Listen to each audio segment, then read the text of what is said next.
This is K.M. Weiland, and you are listening to the 614th episode of the Helping Writers Become Authors podcast.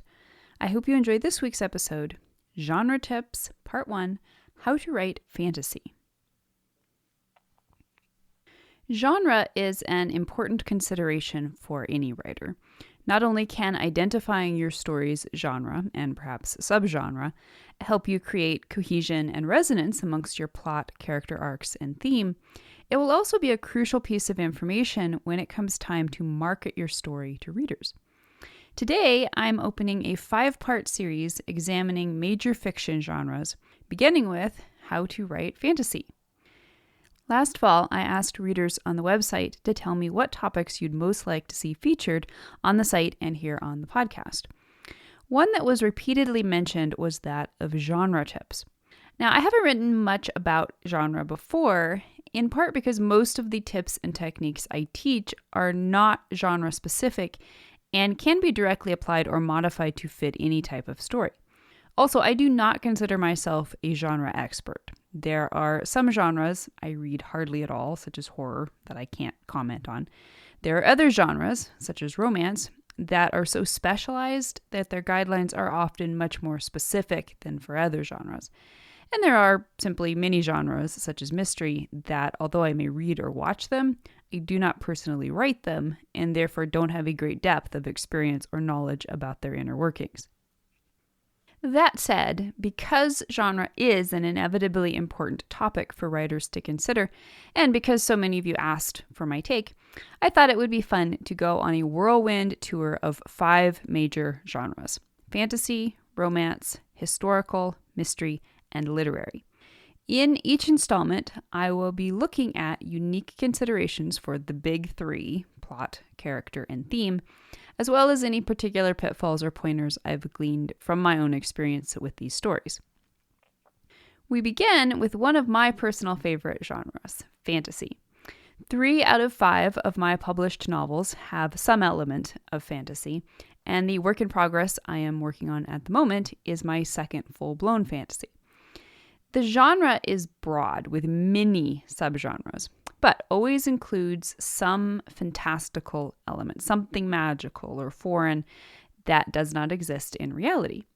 And this fantastical element may be inserted into our own world, as in subgenres that I've personally explored, such as portal fantasy, diesel punk, or gaslamp fantasy.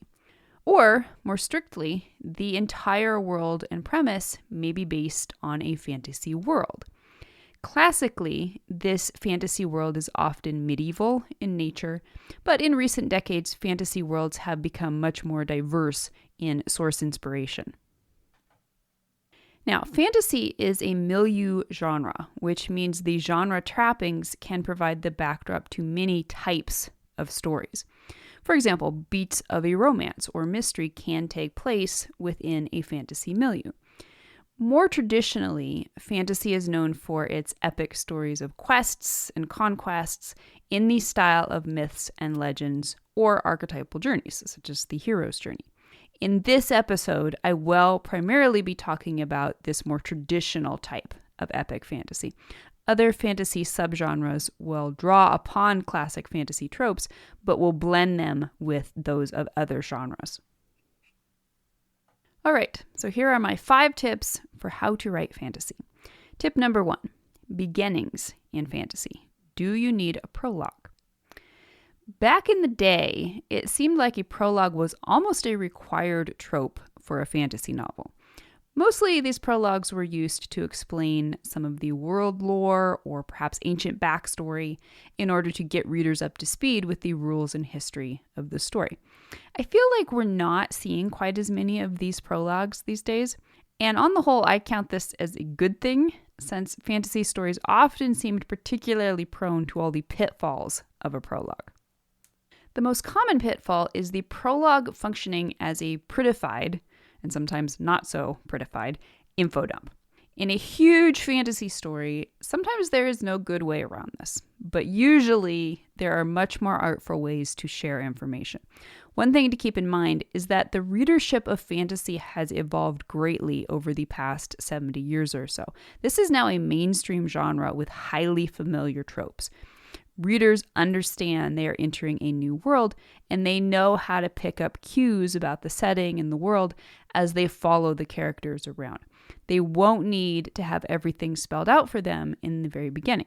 Doing so can, in fact, harm your story's subtext.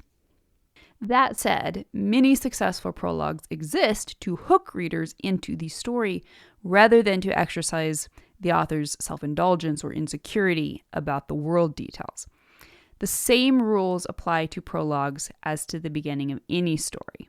But the chief thing to keep in mind is that whenever you include a prologue, you are asking readers to begin your story twice, since they will have to start all over in the story's real scenario in the first chapter.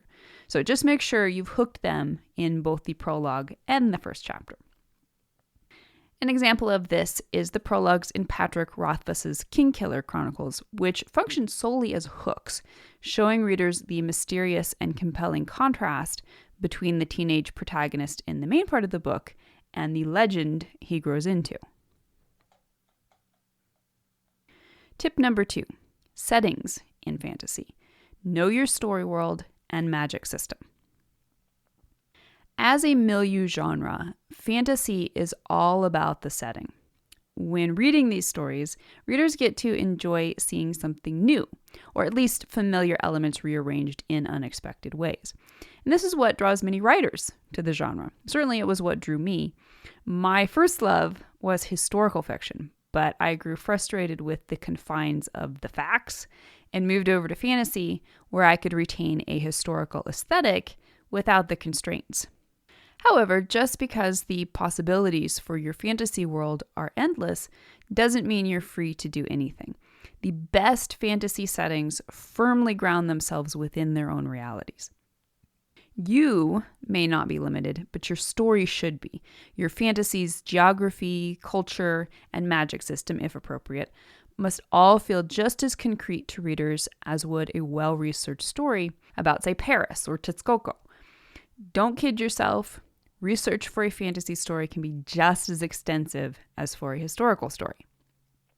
More than that, fantasy settings and magic systems must be carefully planned to create a seamless aesthetic. Magic systems in particular often create symbolism, whether intentional or not. So consider what the final use of your magic in your story's climax says about your story's theme. Everything should pull together to create a seamless big picture. Here are 2 fast tips for planning your fantasy world setting.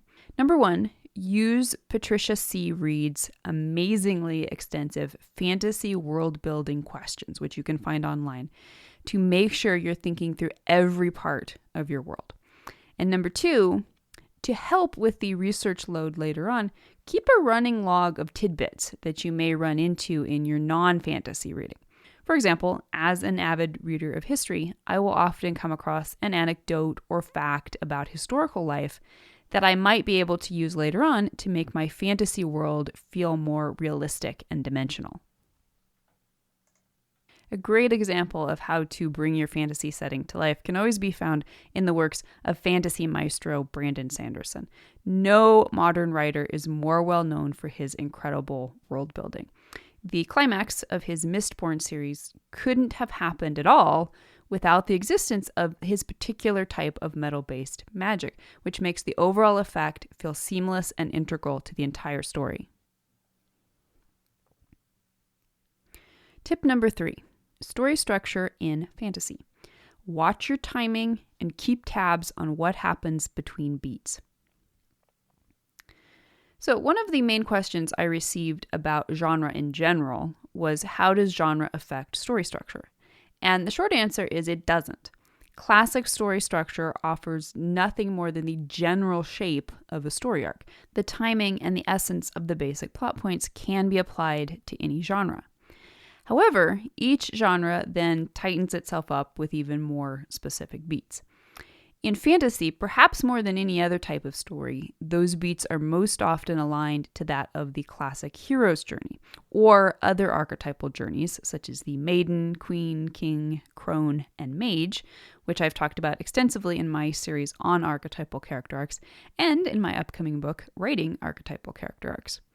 Now, these beats are not exclusive to the fantasy genre, but they are played out most literally in fantasy, since this genre often purposefully brings the symbolism of these archetypes to life on the page. For example, a dragon antagonist might be a literal dragon in a fantasy story.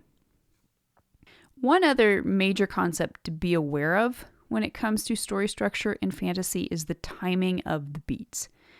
Because fantasy stories are notoriously long, the timing of the story's major structural turning points, which ideally divide the story into 8 equal parts, doesn't have to be as precise as in shorter stories. However, the potential pitfall here is that the extreme length between structural turning points resulting from the long word count can become tedious for readers. Now, the rule here is simple. Just make sure the plot is actually moving, that is, the story is changing in each scene and chapter. Far too many fantasies fill their word counts with characters moving about, perhaps even fighting, but nothing happens because nothing changes. A good way to trim your word count and or tighten up structural timing is to examine each scene for whether or not it is progressing either the plot or the character's arc in a meaningful way. Now, several well-known fantasy stories come to mind as negative examples of stories that strained readers' patience, or at least mine, with their uneven structural timing and the lack of plot-moving events. I won't list them because I don't generally like calling out negative examples, but I did offer an extensive structural breakdown of one, which ironically was the sequel to one of my all-time favorite fantasy novels, in the Story Structure database, and you can find the link to that in the post transcript for this episode on my website. Tip number 4, characters. Choose your protagonist and your antagonist carefully.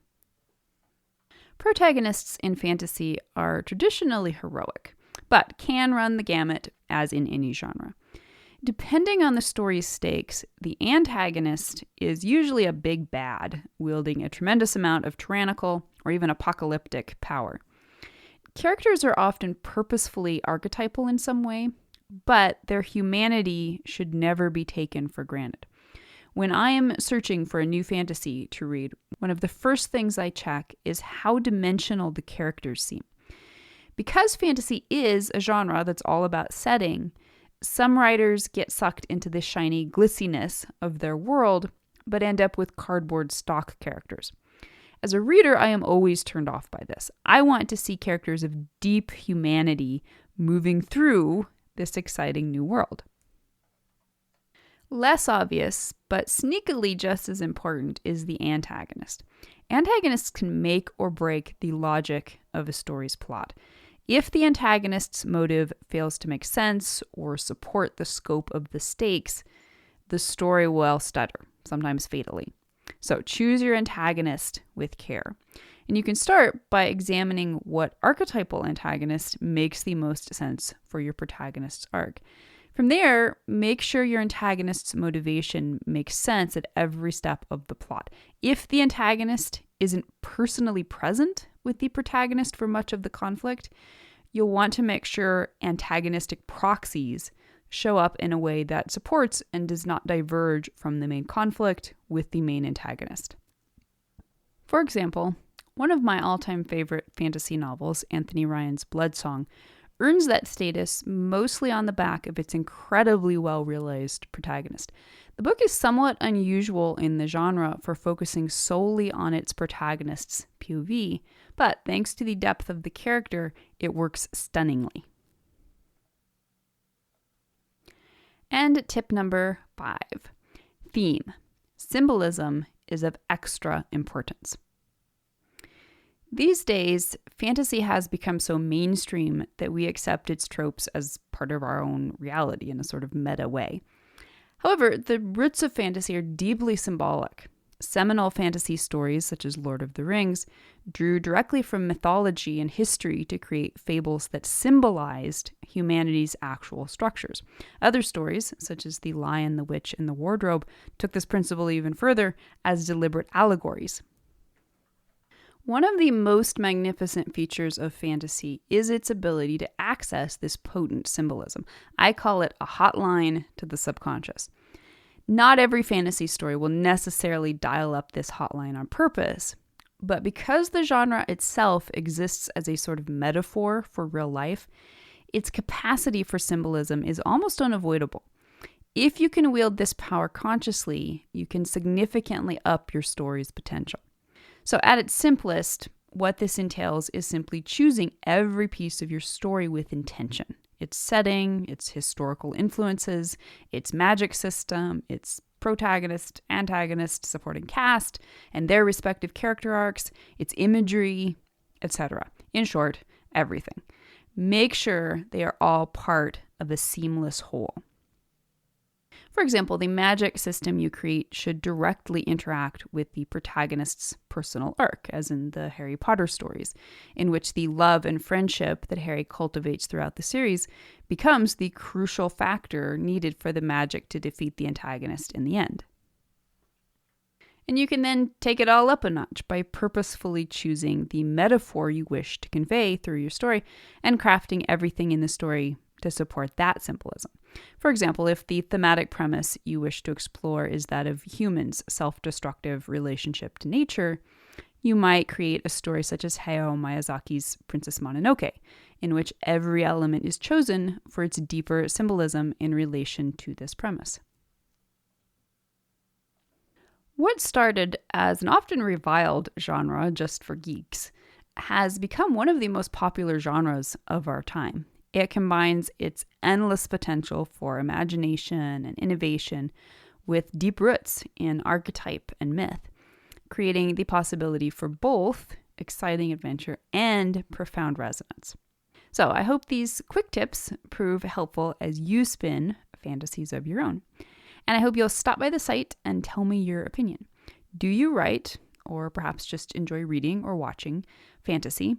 And do you have any further thoughts on how to write fantasy?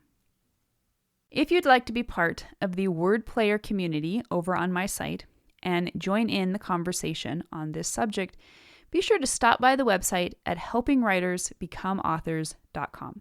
You can always find a transcript of the most recent podcast and add your voice to the discussion by visiting the first post on the site's homepage. And don't forget that if you're looking for an older post, you can always find those by putting the podcast title in the search field at the top of the right-hand column. If you enjoyed this podcast, you can subscribe on Apple Podcast, Spotify, and Amazon Music, or whatever your favorite podcast platform may be. And if you'd like to do something to support helping writers become authors, it always means a ton if you're able to leave just a quick rating or review on your site of choice. Also, many thanks to those who support my work on Patreon. Your patronage helps make helping writers become authors and its many resources available to writers everywhere. If you're interested in becoming a patron, you can find out more at patreon.com/KMWeiland. Thank you so much for listening to the Helping Writers Become Authors podcast, and be sure to check back again next week.